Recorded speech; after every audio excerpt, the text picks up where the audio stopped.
Good day, I'm Administrator Adam Southgate. While I will be leaving the Order Hospital wing soon, I have brought down the scorn of the medical staff who have threatened in no uncertain terms to break my other arm if I do not slow down with the work and get some rest. So, to facilitate this request and save my one good arm, this lecture will be simply 2 recordings, both technically interviews. The first will, to my chagrin, be the interview conducted upon myself by Alan Thorn while he had me in captivity. I'm including this more as an act of defiance against the necromancer himself, to show that despite what he did not get to me. The second is my interview done with Alan Thorn, this time with him behind the reinforced door once again. The interview was conducted remotely, with him within his containment cell at the Order headquarters and me within my hospital bed attempting to dodge the withering stares of the nurses. But before I get ahead of myself, I'd like to mention the Order's Discord to help keep our hunters organized. It's broken up into different roles based on rank and which earth you belong to, if any. Along with this, we conduct our contracts through this system, so I hope to see you all there. While I would like to include a Hunters Update section, I shan't push my luck. For a bit of background, Alan Thorn, the leader of his own cohort of necromancers, led a rather devastating raid upon the Order's headquarters. During this assault, I was injured and captured by the necromancers who locked me within one of our own containment cells. The following was recorded by the cell's own two-way comms system. There we are. Got it working. Interview starts 11:02 a.m. How are you today, Mr. Southgate?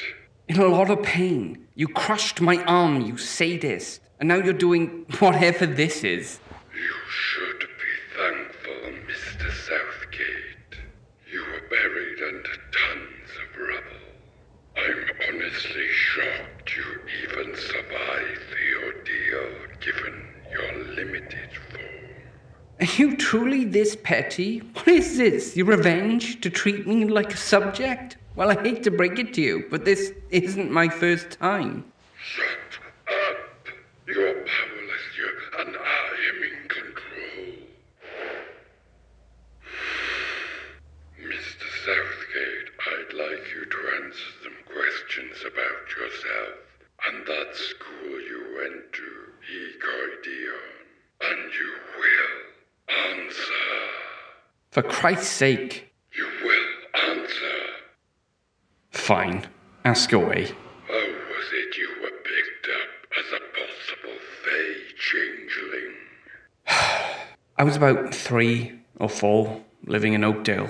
My school did the typical end-of-year photos, and my naturally symmetrical face got flagged. The symmetry faded with age, of course, but it was too late. One day, after school, they were at my house. I was told to play upstairs while my parents talked to the men. I was called down, and I was taken away. Happy? That must have been difficult for one so young. Do you remember your parents' faces as you were taken away? A suspected monster. Nice try. They posed as medical professionals, told my parents I'd been exposed to some highly dangerous toxin, possibly deadly, but not contagious. They were told they'd be able to visit me in a day or 2, but I was reported dead before that came up. It was a solid cover. They even had a body to stand in for me at the funeral. You're still evading. Do you remember their faces? Of course I do. Dad standing in shock, his face blank and pale, Mam, tears in her eyes, wanting to do something to make it better, but with no means to do so. How could I ever forget? It's good to see you're being honest with me, Mr. Southgate. So, how was your time at that school? I don't know what you expect. Do you want me to be angry at the Order for taking me from my family? Because the truth is, I was, for a time, until I learned that there are far greater threats out there to man. Monsters out of the deepest nightmare that delight in the pain they cause. And then there are those like you who aspire to be like them. You will remain on topic, Mr. Southgate. You're going to be disappointed. It was just a boarding school, but we learnt about the spheres. The idea was that when a situation like mine arose, those false positives, that they would have the knowledge to integrate into the Order. Other than that, I had my friends, and the teachers were nice and acted like surrogate parents. It wasn't a bad way to grow up, all truth be told. But you're leaving out some important details, aren't you? Of your class of 30, you were the only survivor.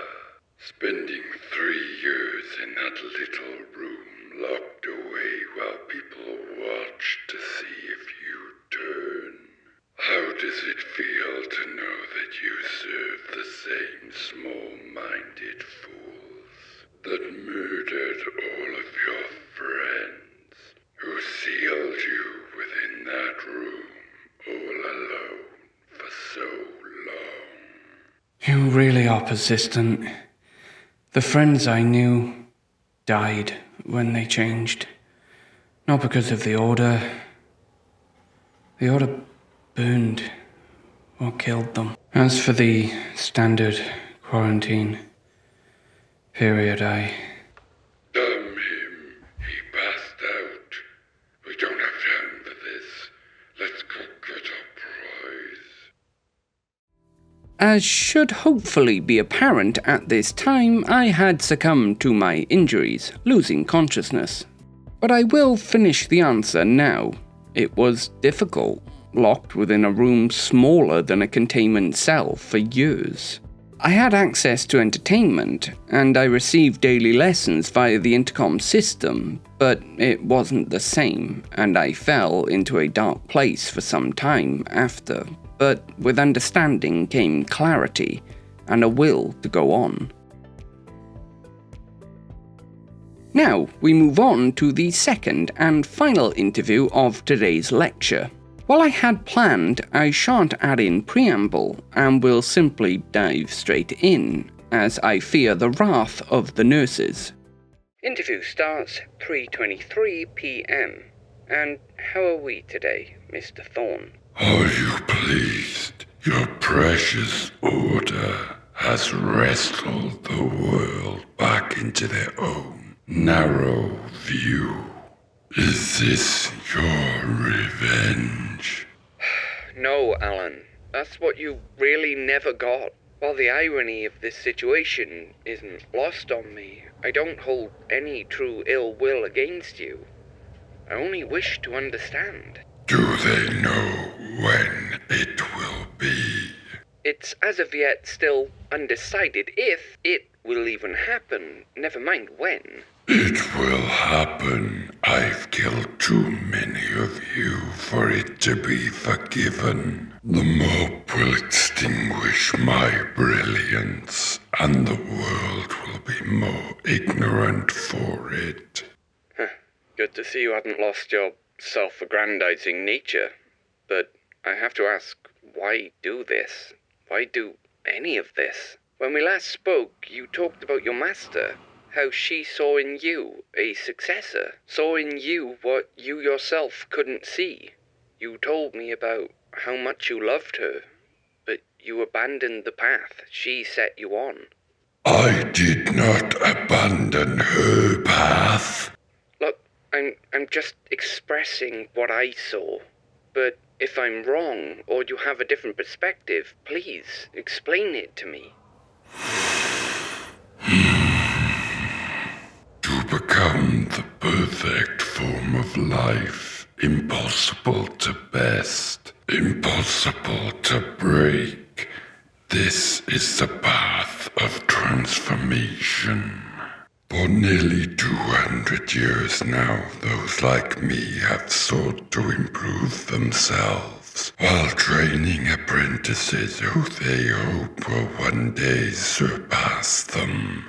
The idea is deceptively simple, with each successive apprentice reaching new heights unseen by their masters, slaying them to prove that they have outgrown them. We only become stronger and closer to the perfect form. But my cause was greater than being a stepping stone. She saw greatness in me beyond teaching another whelp how to best me.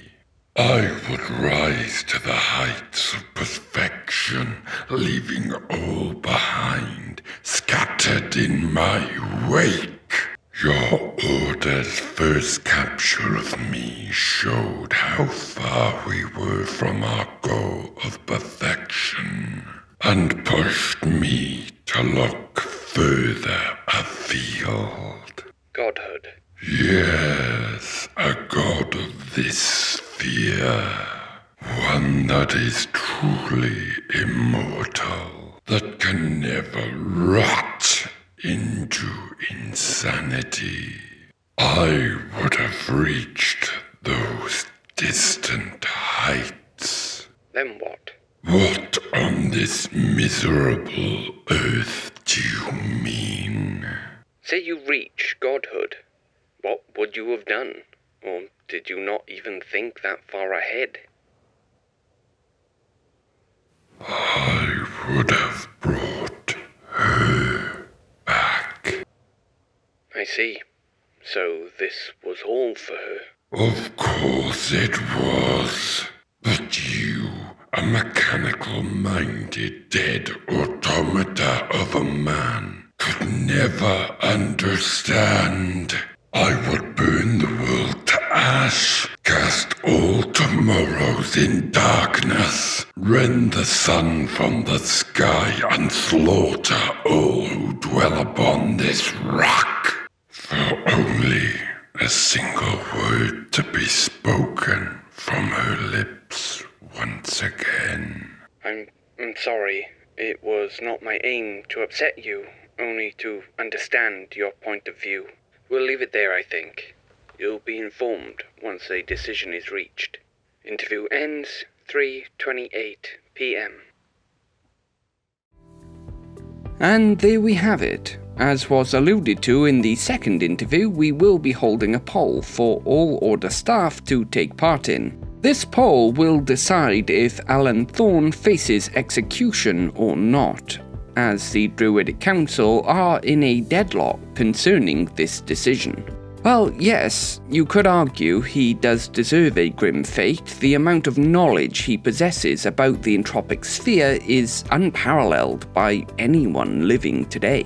It may take time, but if he lives, we might be able to, while keeping him in custody, arrange a deal so that we can gain access to said knowledge. However, you could easily argue that the amount of death and suffering he has caused deserves immediate retribution.